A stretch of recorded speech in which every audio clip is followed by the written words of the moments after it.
Assalamualaikum সবাইকে। We wanted justice for Adi, justice for Bangladesh, justice for সকলকে। উপদেষ্টা পরিষদের বাংলাদেশ 5 আগস্ট আসলো অন্তর্বর্তীকালীন সরকারে নতুন তফাৎ হলো 8 আগস্ট। উপদেষ্টা পরিষদের নানা কল্পনা হলো, নতুন বিপিএল হলো, হামজা চৌধুরী আসলো, বাংলাদেশ টি-20-তে এবং বিভিন্ন খেলায় ভালো পারফরমেন্স করলো এবং বাংলাদেশের বিভিন্ন কিছু সাফল্য আসলো। সেনদেন ভিসা, যেখানে ইউরোপ ভ্রমণে বাংলাদেশে একটা বাধা ছিল সেটা আসলো, কিন্তু উপদেষ্টাদের নানা বাধা দিল। বিভিন্ন জায়গায় খুন, দর্শনের তৃতীয় আত্মীয়ার বিচার হলেও বিভিন্ন খুন গুম, যেমন আমাদের আদি ভাইয়ের ইতে উত্তল শাহবাগ কিছু ফুটেজ আমরা দেখব।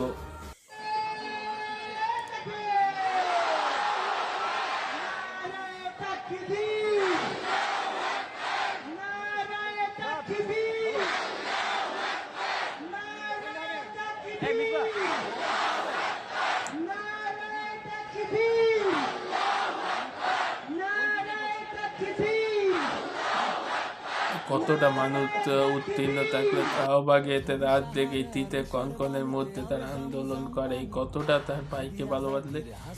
কোরআনে আছে, যে ব্যক্তি একজন মুমিনকে হত্যা করলো সে যেন গোটা মানব জাতিকে হত্যা করলো। আর কোরআন প্রত্যেক প্রাণীকে মৃত্যুর তার গ্রহণ করতে হবে।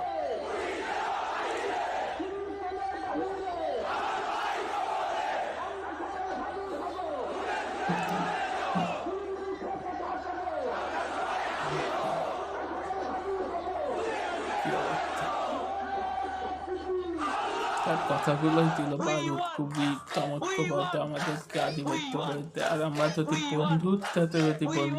সুসম্পর্ক বা ভালো কথাবার্তা না হয়, বন্ধুর বিরুদ্ধে বন্ধু আমাদের কথা বলবো, আমরা কোনো বন্ধুকে কথা বলবো না। বন্ধু যদি আমাদেরকে লোকদের আশ্রয় দেয়, আমি কিছু বললেই দোষ হয়ে যাবে, অথচ বললেই দোষ হবে না, এমন বন্ধু তো কাম্য নয়। এর তো শত্রুও ভালো, শত্রুরে তো দায়িত্ব তাই করে গালাগালি দিয়ে দেয়।